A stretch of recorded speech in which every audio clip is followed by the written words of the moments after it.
Hello students, welcome to Vaghela study channel. વિદ્યાર્થી મિત્રો, જો તમે વાઘેલા સ્ટડી ચેનલમાં સૌ પ્રથમ આવ્યા હોય તો આ ચેનલને લાઈક કરો, શેર કરો અને સબસ્ક્રાઈબ કરો, જેથી કરીને વાઘેલા સ્ટડી ચેનલના તમામ નોટિફિકેશન તમારા સુધી તરત જ પહોંચી જાય અને તમે દ્વિતીય પરીક્ષાની સારામાં સારી તૈયારી કરી શકો. તો વિદ્યાર્થી મિત્રો, આજે આપણે ધોરણ 11 આર્ટ્સના વિષય સમાજશાસ્ત્રનું સોલ્યુશન લેવાનું છે.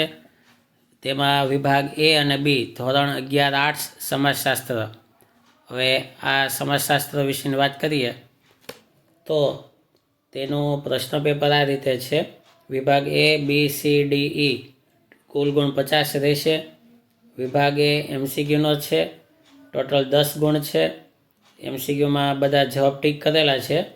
તો આ રીતે તૈયારી કરજો એમસીક્યુની, વિકલ્પોની, જેથી 10 ગુણ તમારા પાકા આવી જાય.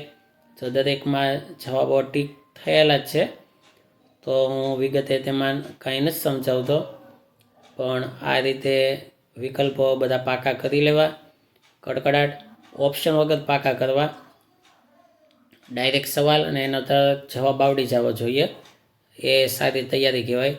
ઓપ્શન સાથે તૈયાર કરશો, ઓપ્શન આપવા પડે એમ તૈયારી કરશો તો ભૂલાવાની શક્યતા રહેશે. તો ખાસ તૈયારી એવી રીતે કરવી કે વિકલ્પોના ઓપ્શન આપવા ન પડે, ડાયરેક્ટ પાકું કરવાનું રાખવું.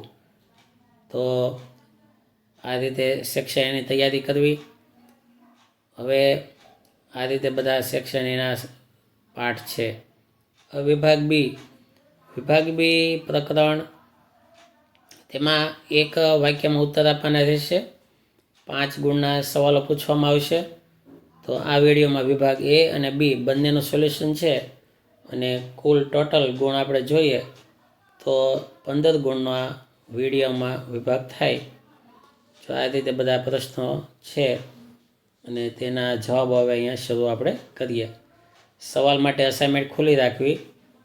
બરાબર, સવાલ માટે અસાઇનમેન્ટ ખુલ્લી રાખજો અને સવાલના જવાબ અહીંયા હું વાંચી અને ફટાફટ તમને સમજાવું, તો તમે ધ્યાન આપજો ખાસ.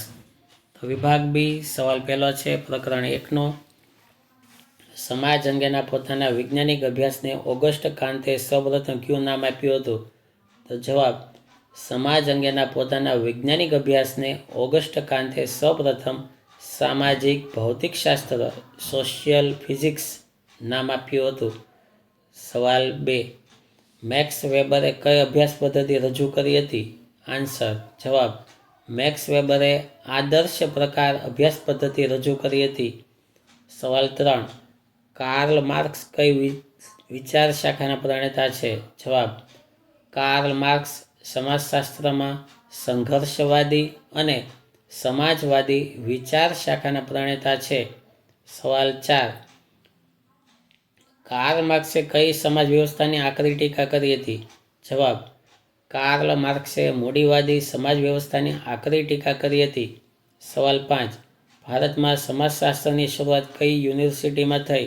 જવાબ 5, ભારતમાં સમાજશાસ્ત્ર સૌપ્રથમ મુંબઈ યુનિવર્સિટી વિશ્વવિદ્યાલયમાં શરૂ થયું. સવાલ 6, યેલ વિશ્વવિદ્યાલયમાં કોના પ્રયત્નથી સમાજશાસ્ત્રનું અધ્યયન શરૂ થયું? જવાબમાં આવશે વિલિયમ ગ્રેહામ સ્મનરના પ્રયત્નથી. સવાલ 7, ભારતીય સમાજના સંદર્ભમાં સામાજિક તથ્યો ક્યાં છે? જવાબ, રિવાજો, પરંપરાઓ વગેરે સામાજિક તથ્યો છે. સવાલ 8, સમાજશાસ્ત્ર એટલે શું? જવાબ, સમાજશાસ્ત્ર એટલે સમાજ સાથે સંબંધિત હકીકતોનું વૈજ્ઞાનિક અધ્યયન. સવાલ 9, કાર્લ માર્ક્સે લખેલા પ્રસિદ્ધ પુસ્તકનું નામ? જવાબ, દાસ કેપિટલ. હવે પ્રકરણ 2, સવાલ પહેલો, પ્રાપ્ત દરજ્જો એટલે શું? જવાબ, વ્યક્તિની પસંદગી, ઈચ્છા, આવડત, શિક્ષણ અને તાલીમ દ્વારા સમાજમાં જે સ્થાન મળે છે તેને પ્રાપ્ત દરજ્જો કહે છે. સવાલ 2, અર્પિત દરજ્જો એટલે શું? જવાબ, વ્યક્તિને જન્મના આધારે કે વંશ પરંપરાગત રીતે સમાજ તરફથી મળતા દરજ્જાને અર્પિત દરજ્જો કહે છે. સવાલ 3, સમાજમાં કયા મૂલ્યો છે? જવાબ 3, ન્યાય, પ્રમાણિકતા, માનવતા, સમાનતા વગેરે સમાજના મૂલ્યો છે. સવાલ 4. સમૂહની વિભાવના એટલે શું? જવાબ 4. સમાન પ્રકારના હોવાની સભાનતા અને સામૂહિક ધ્યેય કે ઉદ્દેશની પૂર્તિ માટે એકબીજા સાથે આંતરક્રિયામાં આવનાર વ્યક્તિઓને સમૂહ કહે છે. સવાલ 5. સમાજ પોતાનું સાતત્ય કઈ રીતે જાળવી રાખે છે? જવાબ: પ્રજનન અને તેના પરિણામે જન્મતા બાળકોના સામાજિકીકરણ દ્વારા સમાજ પોતાનું સાતત્ય જાળવી રાખે છે. સવાલ 6. સામાજિક નિયંત્રણની પદ્ધતિઓ જણાવો. જવાબ: સામાજિક નિયંત્રણની 2 પદ્ધતિઓ છે. પહેલી, ઔપચારિક નિયંત્રણ પદ્ધતિ અને અનૌપચારિક નિયંત્રણ પદ્ધતિ. સવાલ 7. સમાજમાં વ્યક્તિનું સામાજિક નિયંત્રણ કોણ કરે છે? જવાબ: સમાજ દ્વારા સર્જાયેલ તમામ પ્રકારના ધોરણો સમાજમાં વ્યક્તિનું સામાજિક નિયંત્રણ કરે છે. સવાલ 8. માનવ સમાજ અને માનવેતર સમાજ કઈ બાબતોમાં સમાનતા ધરાવે છે? તો જવાબ: માનવેતર સમાજ સહજીવનની સભાનતા ધરાવે છે. બંને સમાજ સભ્યોની વસ્તીની જાળવણી, ભરણ પોષણ, સંરક્ષણ, નવા સભ્યોની ભરતી, કાર્ય વિભાજન, સમૂહ એકતા વગેરે જરૂરિયાતો સંતોષવાની પ્રવૃત્તિઓની સમાનતા ધરાવે છે. સવાલ 9. કયા માનવેતર જીવોમાં સમૂહ જીવન જોવા મળે છે? જવાબ: ઉધઈ, મધમાખી, કીડી, ઉટાંગ, ગોરીલા, ચિમ્પાન્ઝી વગેરે માનવેતર જીવોમાં સામૂહિક જીવન છે. હવે પ્રકરણ 4. સવાલ 1. શરત એટલે શું? જવાબ: જે અવરોધોનું ઉલ્લંઘન કરી શકાય તેમ ન હોય તેને શરત કહે છે. શરતો એટલે એવી બાબતો જેને પર કર્યા વિના ધ્યેય પ્રાપ્ત થઈ શકે નહીં. સવાલ 2. ધ્યેય એટલે શું? જવાબ: ધ્યેય વ્યક્તિના સ્વની કલ્પના છે. ધ્યેયમાં ભવિષ્યકાળનો સંદર્ભ છે. ધ્યેય એટલે વર્તમાન કાળમાં અસ્તિત્વ ધરાવતી નથી એવી ભવિષ્યની સ્થિતિ જેને કલ્પના દ્વારા જાણી શકાય છે. સવાલ 3. સ્વ એટલે શું? જવાબ: સ્વ એટલે વ્યક્તિત્વ કે ચરિત્ર.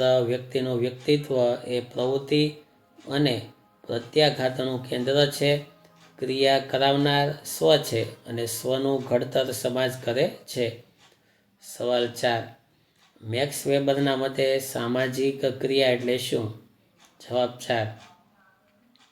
મેક્સ વેબરના મતે વ્યક્તિની અર્થપૂર્ણ ક્રિયા જે અન્ય વ્યક્તિની અસરમાં થઈ હોય તેને સામાજિક ક્રિયા કહે છે. સવાલ 5. પાર્સન્સ કઈ ક્રિયાને સામાજિક ક્રિયા કહે છે? જવાબ: પાર્સન્સ વ્યક્તિની ધ્યેય અભિમુખ ક્રિયાને સામાજિક ક્રિયા કહે છે. સવાલ 6. સામાજિક આંતરક્રિયા માટે કઈ બાબત જરૂરી છે? જવાબ: સામાજિક આંતરક્રિયા માટે સંપર્ક જરૂરી છે અને સંપર્ક માટે ભૌતિક કે સંવેદનાવાહક માધ્યમની જરૂર પડે છે. સવાલ 7. ધ્યેય નક્કી કરવામાં કઈ બાબતો મહત્વનો ભાગ ભજવે છે? જવાબ: વ્યક્તિના ધ્યેય નક્કી કરવામાં અંગત મૂલ્યો, જરૂરિયાતો, સામાજિક ધોરણો, સામાજિક અને સાંસ્કૃતિક મૂલ્યો વગેરે બાબતો મહત્વનો ભાગ ભજવે છે. સવાલ 8.